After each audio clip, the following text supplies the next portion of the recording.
Hi, I'm Mike DeBonis, and you are listening to the Audio Description Narrators of America Know Your Narrator series, Beyond Your Narrator episode. Today we have a bonus episode with Will Schell. He is the attorney advisor for the Disability Rights Office at the Consumer and Governmental Affairs Bureau at the FCC, the Federal Communications Commission. Thanks for joining us, Will. Hey, thank you very much. I'm really glad to be here. Let's jump right in. What do you love about audio description? Well, I personally love audio description. I am a blind attorney at the Disability Rights Office at the FCC, and I enjoy audio description in my personal life, but then also I enjoy audio description for what it can mean for blind people across the country. I'll just keep saying that it can mean a lot to people in the sense that it can give people information that they didn't otherwise have, that there's a massive cultural and societal kind of life on television, right? This is what we talk about around the water cooler. This is a huge, important part of our lives. And audio description can bring, in some cases, just raw information that you wouldn't otherwise get, but in other cases, add a ton of value, including entertainment value, on top of what was the experience before that. So that's what I love about audio description, the promise of it, I guess. And it sounds like you're distinguishing beyond the entertainment value. Like you said, it's not just a movie. There's a real sense of connection that can happen because of access to audio description. Absolutely. I think we've all found or heard that one audio describer that changed the movie, maybe the movie that you've seen 100 times before, but has changed it in such a way, and it's so hard to pin down what makes that good, right? And I'm not a professional audio describer or professional anything. I'm an attorney, so I'm interested in the rules and the bits, but in my own personal experience, I've seen an audio describer that I thoroughly enjoyed in one show that the describer almost disappeared. They weren't part of the show even one bit, and other times another audio describer that was much more present, and that was exactly what was called for in that show. So it's the fine art that I don't fully understand. And the way you've just described that, whether it's that presence or that disappear, both seem to suggest that your experience as a consumer, you had an immersive experience when it's been good. Yeah, absolutely. And it's, well, that kind of the difficulty of pinning this stuff down, right? What makes for good audio description is that you often only know what good audio description is when you experience it. And because each show is so different, and because each movie is so different, a different type of description can really change the way that you experience the show. But that leads right into one of the most interesting things that I want to kind of mention is audio description quality standards, right? So for other types of accessibility services or accessibility rules, traditionally you would start to get towards quality standards. And we don't have any at the FCC. There's no quality standards at all.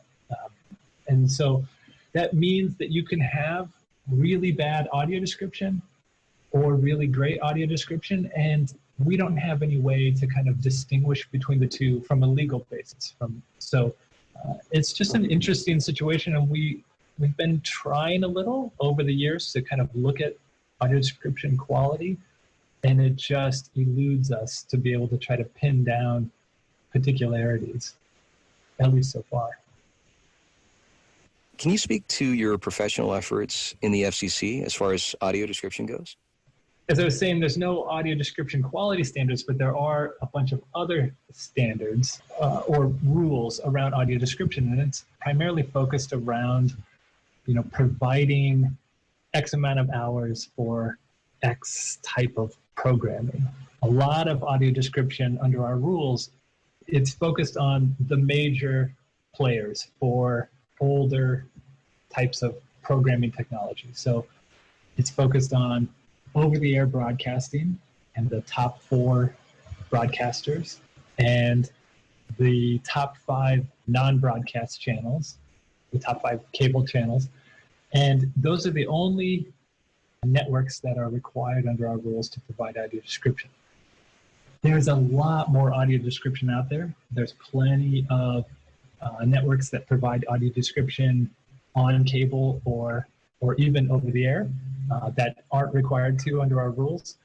And then there's also a bunch of online new video programming technologies that are implementing audio description. And I think that's really the most interesting thing. So the new technologies, Amazon, Netflix, Disney Plus, Hulu, whoever's doing the next streaming service, they are suddenly starting to realize, especially as some of the initial streaming services really got off to the races with providing audio description, the other ones are realizing that this is really critical. People are using it a lot, and that is starting to push the other services, cable, satellite, and fiber TV services, and over-the-air services to kind of up their game a little bit.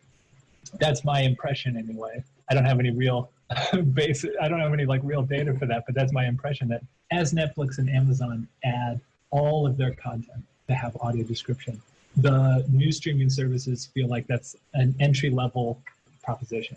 And then those same new streaming services also own other traditional services like cable and satellite and over-the-air broadcasting. So I think it just starts to bleed into all of that stuff. But our rules are starting, the audio description rules, I feel like are starting to a little outdated in some ways, right? They're still focused on prime time programming and children's programming. Like, seriously, what's prime time in a world when everything's as you want to watch it, right? Mm-hmm. But there's still traditional television. It's still happening. So I guess our rules are still, relevant. First of all, your interview on Picture This podcast was so fascinating, and you really got into those details of how those rules have impacted the over-the-air broadcast. And with you speaking of the value of upping the game for these streaming services to opt in, I can't help but think that your success in these mandated hours has led to awareness on the streaming side. Is that a fair assumption that kind of snowball could have been started because of the efforts? Yeah, I think it's fair. I think it's fair in one sense. I think it's totally fair to make that argument, but I think it's also fair, and this might sound funny coming from someone who works in regulations, but I think it's also fair to say that one way that companies oftentimes stay out of being regulated is by doing it all, right? So like, if you're providing a streaming service and the public starts to become dependent upon it, right? It becomes a used item. At some point, I'm trying to be very vague with my analogies, but I should just yell, Netflix, basically. Like, but when you start to get to full saturation level where all Americans have access to your program, you then start to become critical. And if you start making mistakes or things like that, like in a very broad sense, that's when kind of Congress gets their attention on certain things or whatever. And, if you're providing closed captions and you're providing audio description for every single one of your programs, there's no regulatory issue. Like, there's nothing to regulate in a way. So I feel like, that may be happening as well, where there may be nothing. They may have taken the cues from our rules and the broadcasters providing this service, but they also might have taken it as this is also a way to prevent coming under the regulatory wing, because if our customers never have anything to complain about, if they have a better service here than they do anywhere else, then we'll never become a regulated entity. But that's one argument as well, I guess. Yeah. Can you think of a specific example in your efforts on the regulatory side or the rules side that you're maybe a challenge that you faced that you're really proud of how you or your team overcame? There's a bunch of really nerdy nuances in some of our rules around accessible interfaces for these devices that play video programming. So what's the point of having audio description, right, if the device that you're using isn't accessible for you to be able to turn it on and off? That's actually quite common. And so I think our strongest rules in this area aren't in the audio description world. They're actually in the devices have to be accessible for people to actually use them in order to watch video description. And I always, sometimes I go to conventions or whatever, and I always talk about our rules. If you read our rules, it essentially says that any device that can play video programming over the internet, then that device has to have the accessible controls built into it, including the ability to turn on and off audio description.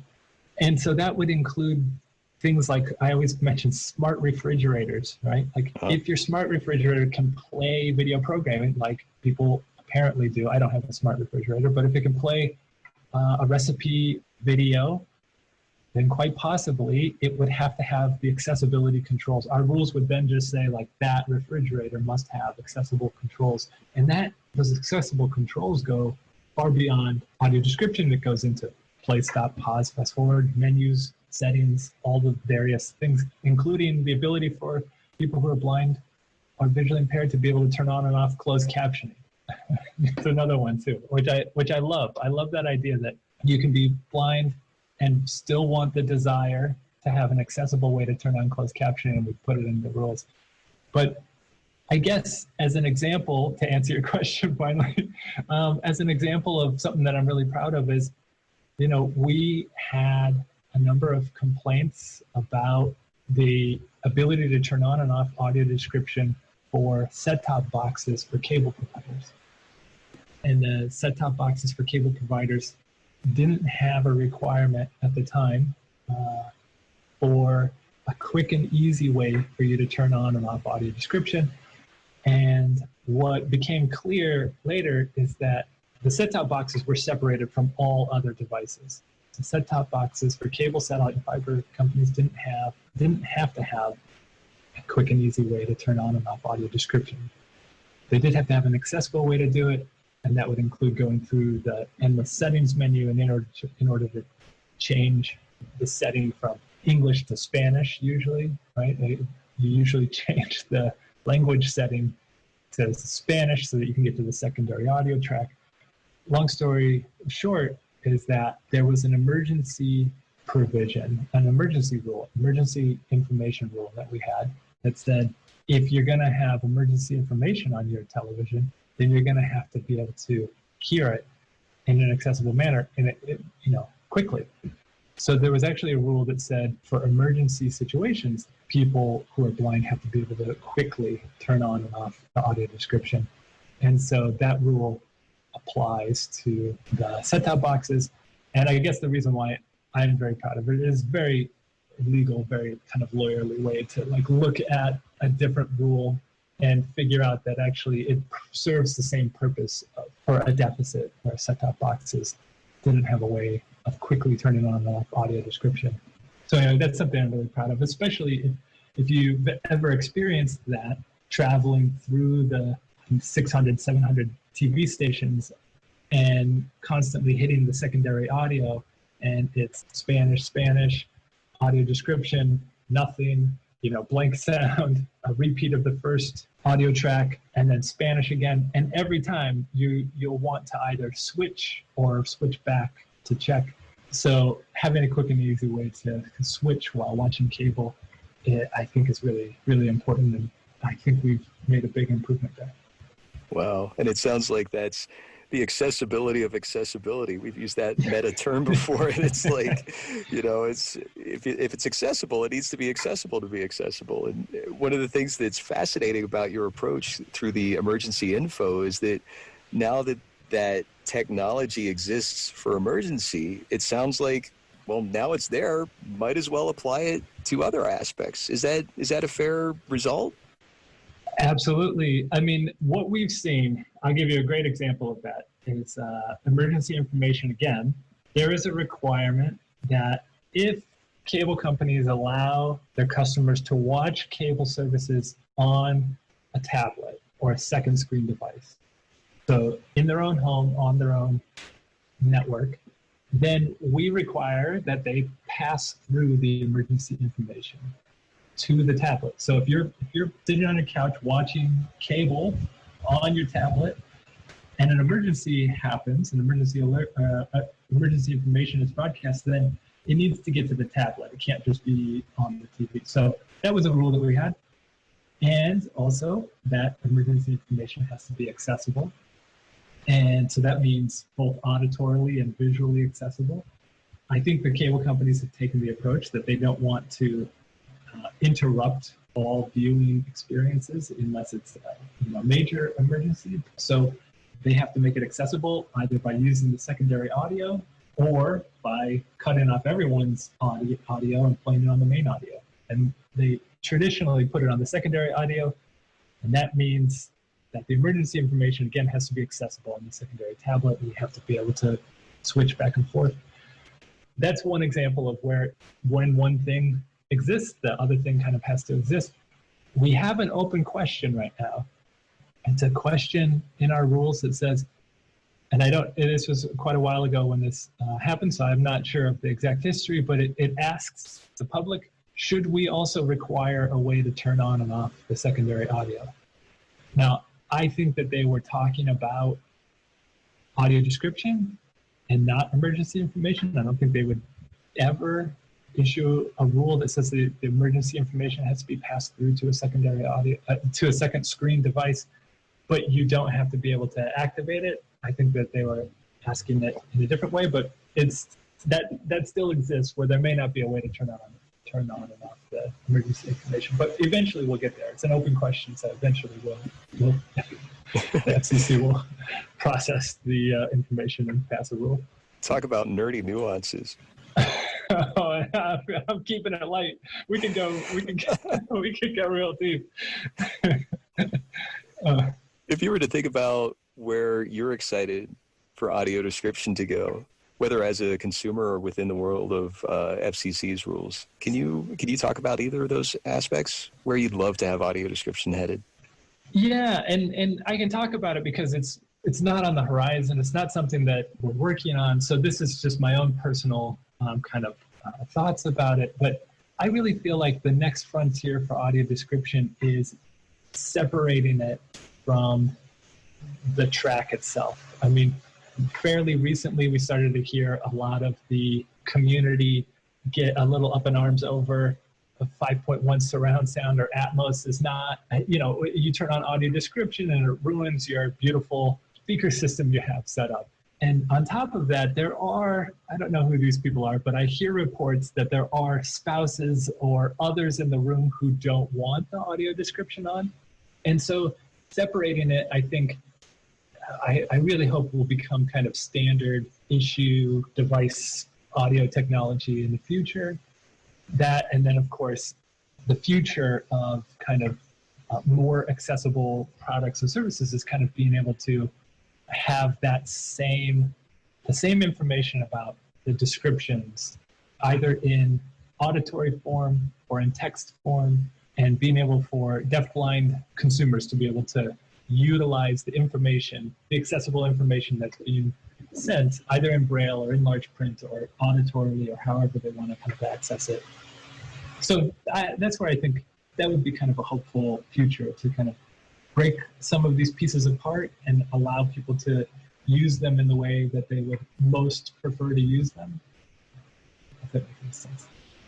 Sure does. And what an exciting future to know that it's a possibility and something to aim for both of those aspects, separating and for different ways of accessing.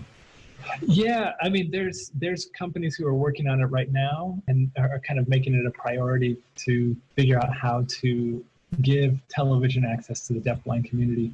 And whether the deafblind community wants to watch the same things that we're all watching, I think will be hard to know until we kind of get there. But definitely, I'm sure you've experienced it where you went to a friend's house or like a in-laws house or something like that, and you've attempted to interact with their television setup, and you can't do it. Like, those people have plugged in, they've got their setup in a way, they've got 50 remotes and they've got 100 boxes plugged in, and you don't know which order to press things. That level of complexity is the same level of complexity that I think the community wants. Like, if I want the audio description to go into my hearing aids, but then I want the captions to be on Braille display, like, why shouldn't that be possible? These are all compartmented streams that somehow they get crammed together when they get put up on the screen. But we should be able to cram them if we want. Anything else you'd like to share with our audience? Yeah, I guess I should mention that, audio description very broadly doesn't get a lot of complaints, primarily because, again, we don't have quality standards. So if someone calls up our office and says, I didn't like this audio describer, I didn't like the way that they were too invasive, or the noise on the TV was too loud, or the describer was too loud, or whatever, the things that I'm sure you care about deeply, there's no rules for that from us. So if we get those types of complaints, there's nothing that we can do with them. But we would still be interested in hearing about people's complaints about usability of the devices and how they can or can't turn on audio description. We'd be really interested in hearing about what people think about quality and whether or not they think one particular service is better than another, or if their device or service is not providing audio description. It's a complicated world, and sometimes it takes us a little time to help resolve it, but you can file complaints with our office. You can file complaints with us by emailing us at dro@fcc.gov. You can also just email me directly if you'd like at will.schell@fcc.gov. That's will.schell@fcc.gov. All of our information is available about these rules and everything at fcc.gov/accessibility. Very cool. And it's wonderful to hear about how our audio description audiences can have that source to give feedback for these usability issues. Yeah, we do get some complaints, but it's just not very many, even though I hear them in the community, but we never get them filed. And I think it's just because there's no file to file in a way. But we do hear about, like, the sirens on the TV were so loud that I couldn't actually hear the describer describing what was happening at the scene of the crime or whatever, And that type of stuff, we would take that information, and most often we would send it not as a complaint, but as a notification to the broadcaster or to the video program provider, and just let them know, hey, one of your customers is unhappy with one of your products, and here's the information. And we'd make it clear to them this isn't a violation of our rules, but we wanted to pass this information on to you. So, but also people should know that the networks don't mind it if you call them and tell them your thoughts. Like, different networks, I'm sure, would be more responsive than others, but ultimately they need to hear whether or not things are working. And if that information makes it all the way back up, then the word will get around. There should be a little change or something like that. What other elements of community involvement can you address? The one thing that I am constantly surprised at when I go to either blind conventions or I meet just blind people out in the community is how many people don't know that audio description even exists or that they have access to it. So many blind people, of course, know that it exists, but they don't know that their current TV can turn it on, or that the set-top box that they have has the ability to turn it on. And the one thing that happens, I think, especially for older people, so the largest population of blind people are elderly who didn't get all of the training and information and access to the blind library services and things like that when they were younger. And so just even informing blind people that this exists, I think is also another really critical area. And then how to turn it on and off, I think, just will never stop being an issue. How do you turn this on and off? But that's one thing that always amazes me. Very cool. Thanks so much for joining us, Will. This is great. Yeah, very nice to be on.